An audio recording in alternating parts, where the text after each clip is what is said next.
నమస్తే, నేను ప్రశాంత్. దేశంలో కులగణన చేయనీకి కేంద్రం నిర్ణయించుకుంది.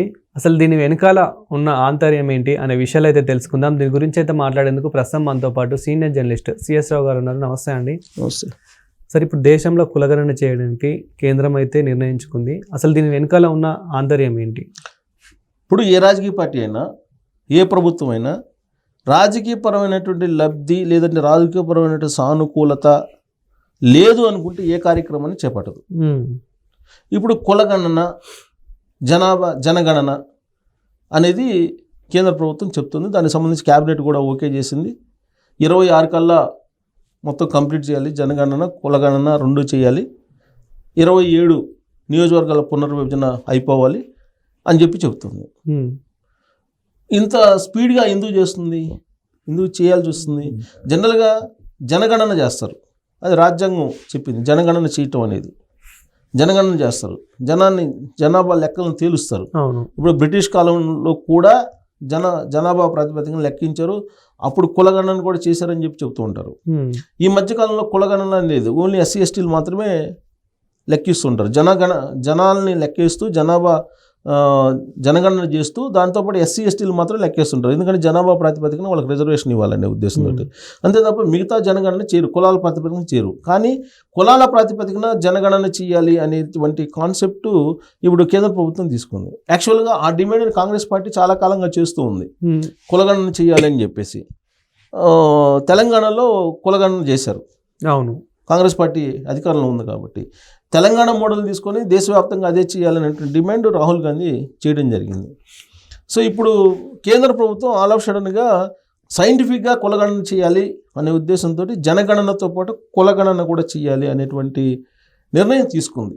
దానికి సంబంధించి బడ్జెట్లో కూడా కొన్ని కేటాయింపులు చేసింది. అవసరమైతే మళ్ళీ బడ్జెట్ కూడా రిలీజ్ చేస్తారు. అదేం పెద్ద ఇష్యూ కాదు ఫైనాన్షియల్గా.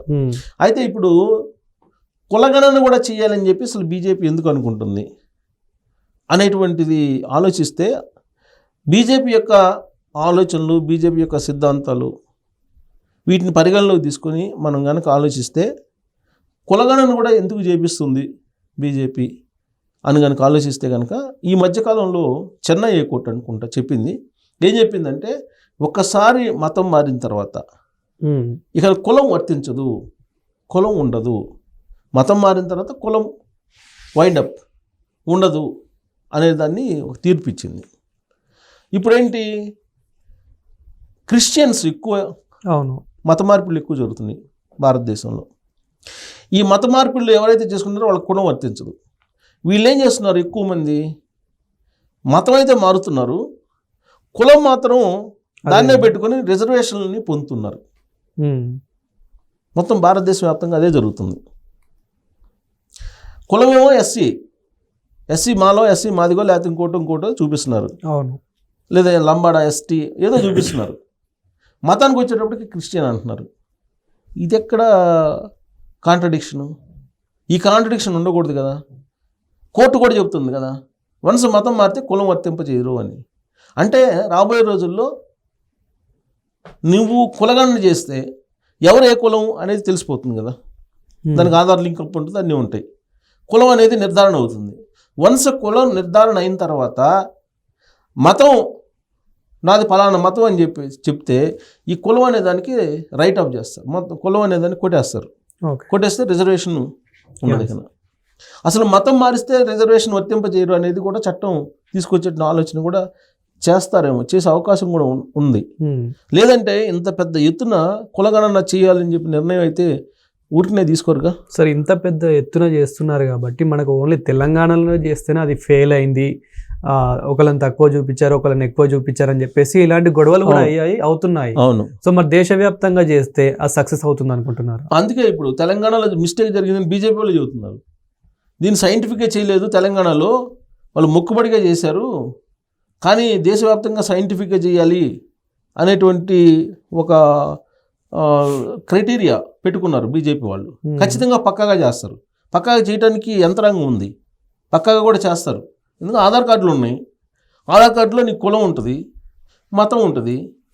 నీ కులం ఫలానా ఏం చెప్తున్నారు, మతం ఇది చెప్తున్నారు. ఇన్ కేసు మతంలోకి వన్స్ మారిన తర్వాత ఈ కులం అనేది ఆన్ రికార్డు ఉన్నప్పుడు నువ్వు నీ కులం వర్తించదు కదా, అవును. ఎస్టీ అనేది వర్తించదు కదా, లేదంటే ఎస్సీ అనేది వర్తించదు కదా. ఈ చట్టాన్ని తీసుకొచ్చేదానికి కులగణన పకడ్బందీగా చేసే అవకాశం ఉంది. ఖచ్చితంగా కులగణన చేస్తారు, పకడ్బందీగా చేసే అవకాశం ఉంది. బీజేపీ వాళ్ళు ఏమీ లేకుండా టేకప్ చేయరు. ఖచ్చితంగా దూరపు ఆలోచన ఏదో ఉంటేనే చేస్తారు వాళ్ళు. ఈ కులగణన అయిపోయిన తర్వాత నియోజకవర్గాల పునర్విభజన అనేది ఉంది. నియోజకవర్గాల పునర్విభజన అనేది ఒక వివాదం నడుస్తుంది. దక్షిణ భారతదేశంలో జనాభా సంఖ్య తగ్గింది గత 3-4 దశాబ్దాల నుంచి. ఉత్తర భారతదేశంలో పెరిగింది. ఇప్పటికే ఉత్తర భారతదేశంలో ఎక్కువ ఎంపీ స్థానాలు ఉన్నాయి దక్షిణ భారతదేశంతో కంపేర్ చేస్తే. కాబట్టి రాబోయే రోజుల్లో పునర్విభజన చేస్తే కనుక దక్షిణ భారతదేశం కంటే ఉత్తర భారతదేశంలో ఎక్కువ ఎంపీ స్థానాలు పెరిగే అవకాశం ఉంది. దాంతో ఢిల్లీ పీఠం ఆధిపత్యం ఎప్పుడూ ఉత్తర భారతదేశాన్ని ఉంటుంది, దక్షిణ భారతదేశానికి అవకాశం ఉండదు. స్వాతంత్రం వచ్చినప్పటి నుంచి కూడా ఉత్తర భారతదేశం యొక్క ఆధిపత్యంలోనే దక్షిణ భారతదేశం బతుకుతుంది.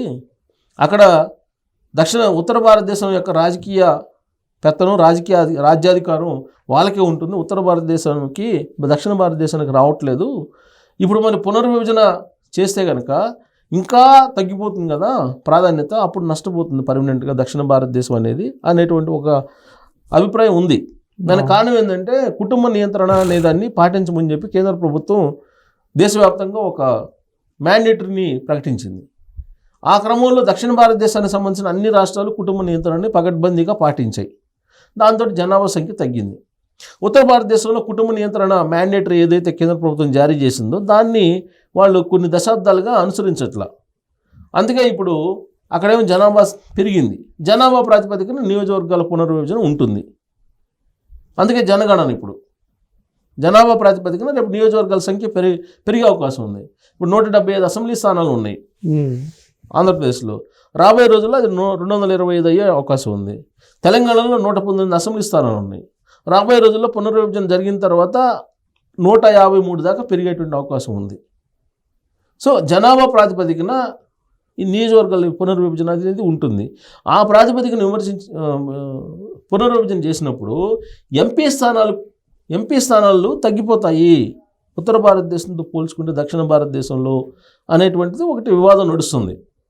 సో ఈ క్రమంలో మొత్తం అయిపోయిన తర్వాత అసలు పునర్విభజన జనాభా ప్రాతిపదికన చేస్తారా, లేదంటే జన సాంద్రత ప్రకారం చేస్తారా, దానికి సైంటిఫిక్ ఎలాంటి నిర్ణయం తీసుకుంటారనేది ఒక అంశం. కానీ ఇప్పుడు కులగణన అనేది చేయాలని బీజేపీ నిర్ణయించుకుంది కదా.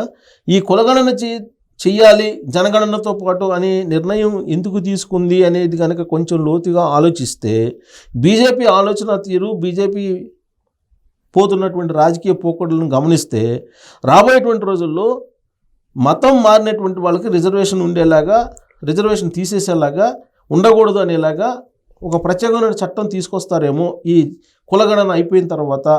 అందుకే ఈ కులగణన మీద ఎక్కువగా స్ట్రెస్ చేస్తుంది బీజేపీ అని చెప్పి భావించేటువంటి వాళ్ళు లేకపోలేదు.